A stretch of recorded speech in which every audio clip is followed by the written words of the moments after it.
तरह का वन क्षेत्र हो उसमें जो निर्माण है, अवैध निर्माण, उनको तोड़ा जाए। को हमने नोटिस नहीं दिया है क्योंकि वो काफी पुराना है।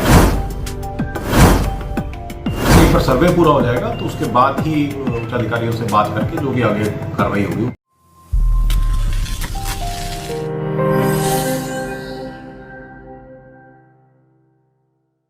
वन विभाग द्वारा सोहना नगर परिषद इलाके में आधा दर्जन कॉलोनियों में करीब 500 मकान मालिकों को PLPA के तहत नोटिस देने के बाद अब वन विभाग ने ग्रामीण एरिया में नोटिस देने के लिए तैयारी शुरू कर दी है। वन विभाग अधिकारियों की माने तो सोहना के टूरिस्ट कॉम्प्लेक्स, CIA पुलिस थाना, निरंकारी कॉलेज व शिव पब्लिक स्कूल को भी नोटिस दिए गए हैं। वहीं वन विभाग द्वारा अभी तक विख्यात शिवकुंड नामक गर्म पानी के चश्मे को नोटिस नहीं दिया गया, जबकि वन विभाग के अधिकारियों की माने तो यह प्राचीन शिवकुंड भी PLPA के तहत वन विभाग के अधीन आता है, जिसको नोटिस देने के लिए वन विभाग के उच्च अधिकारियों से बात की जा रही है। वहीं अब वन विभाग अरावली पहाड़ी के साथ लगते हुए गाँव भोंडसी व अन्य गाँवों को भी नोटिस देने की तैयारी कर रही है, जिसके बाद आगामी कार्यवाही अमल में लाई जाएगी। ये सुप्रीम कोर्ट में और NGT में दो अलग अलग केस चल रहे हैं, जिसमें एक सोनिया घोष है जो NGT में चल रहा था, उसमें हमने कुछ नोटिस दिए थे जो रायसीना में फार्म हाउसेस थे, अभयपुर में, दमदमा में। उसके बाद PLPA के क्षेत्रों की हम कर रहे थे, पर इन बिटवीन सुप्रीम कोर्ट का खोरी वाले केस में जो MC फरीदाबाद वर्सेस खोरी रेजिडेंट वेलफेयर एसोसिएशन का केस है, उसमें जो आदेश हुए तोड़ने के, तो उसी में एक फर्दर आदेश हुए हैं कि जो PLPA क्षेत्रों में या वन क्षेत्रों में किसी भी तरह का वन क्षेत्र हो उसमें जो निर्माण है, अवैध निर्माण, उनको तोड़ा जाए चिन्हित करके। तो इसी संदर्भ में हमारे जो सीनियर अधिकारी थे उनसे हमारे को आदेश प्राप्त हुए थे, जिसके बाद हमने अपना फिजिकल सर्वे किया है और कुछ जो हमारे पास रिकॉर्ड अवेलेबल है उस आधार पे हमने सर्वे किया है और फिर अब हमने उसमें नोटिस जारी कर दिए। सर, करीब कितने लोगों को नोटिस जारी किए गए हैं और कुछ मुख्य स्थान इस तरह का चाहिए जो आपने नोटिस दिए?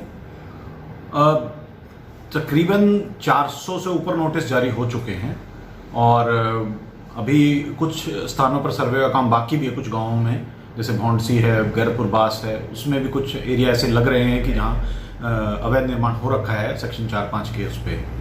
इसके अलावा सोहना में तकरीबन आपका ये पहाड़ कॉलोनी, पीर कॉलोनी और ITI कॉलोनी, शिवकुंड के पास बनियावाड़ा है, ठाकुरवाड़ा है, उसमें कुछ एरिया है, कुछ गुजर घाटी में भी आया है, तो इन सब में है। इसके अलावा चाहे इसमें सरकारी संस्थान भी हैं, हमने उनको भी नोटिस दे रहे हैं हम, जिसमें CIA थाना है और अपना हरियाणा टूरिज्म का कॉम्प्लेक्स है।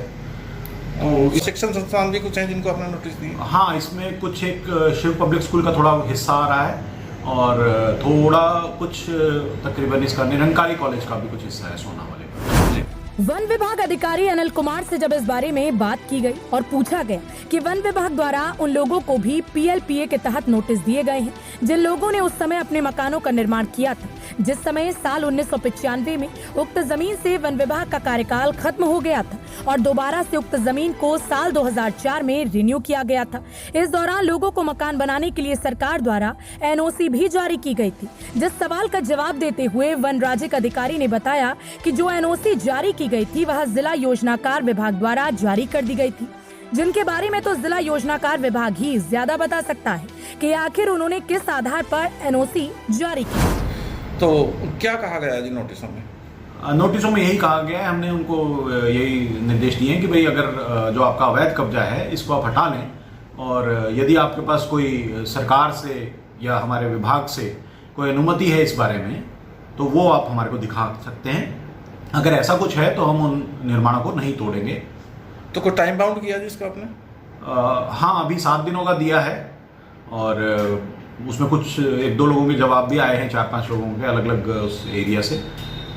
और इसमें सर शिवकुंड को भी शामिल किया गया है? हाँ, शिवकुंड आता तो PLPA के एरिया में है, लेकिन अभी शिवकुंड को हमने नोटिस नहीं दिया है क्योंकि वो काफ़ी पुराना है, जैसा कि लोग बताते हैं 400-500 साल है और सरकार के भी रिकॉर्ड्स में वो है। तो अभी उसको बारे में हमारे उच्च अधिकारियों से बात चल रही है, तो अभी कोई निर्णय नहीं लिया है कि उसको अभी नोटिस दिया जाए या नहीं। सर, जिस तरीका से वन विभाग का जो कार्यकाल था इस लैंड पे 95 को पूरा हो गया था, 2004 तक नहीं रहा था, 2004 के बाद रिन्यू हुआ है। हाँ, तो इस दौरान सरकार ने कुछ NOC भी लोगों को मकान बनाने के लिए दिए, उसके ऊपर क्या कहेंगे आप? जहाँ तक एनओसी का मामला है, एनओसी ऐसा हुआ कि ये डीटीपी द्वारा जारी की गई हैं, तो इस मामले में वही ज़्यादा बेहतर बता सकते हैं कि उन्होंने किस आधार पर या कैसे दी थी। इसमें आगे की कार्रवाई क्या है सर आपकी? आगे अभी हम सर्वे जो है वो अभी पूरी तरह कंप्लीट नहीं हुआ है, तो जैसे एक बार सर्वे पूरा हो जाएगा तो उसके बाद ही उच्च अधिकारियों से बात करके जो भी आगे कार्रवाई होगी वो की जाएगी। वन विभाग द्वारा एक सप्ताह के अंदर मकान खाली करने के लिए आधा दर्जन कॉलोनियों के करीब 500 मकान मालिकों को दिए गए नोटिस के बाद पूरी तरह से सोहना में हड़कंप मचा हुआ है।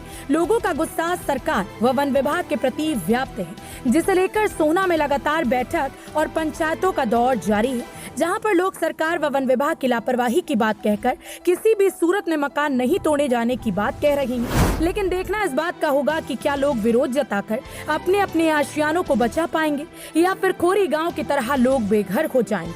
हरियाणा वरदान के लिए सोहना से विशाल राघव की रिपोर्ट। देश व प्रदेश की खबरों को सबसे पहले देखने के लिए हरियाणा वरदान चैनल को सब्सक्राइब करें, लाइक करें व शेयर करें।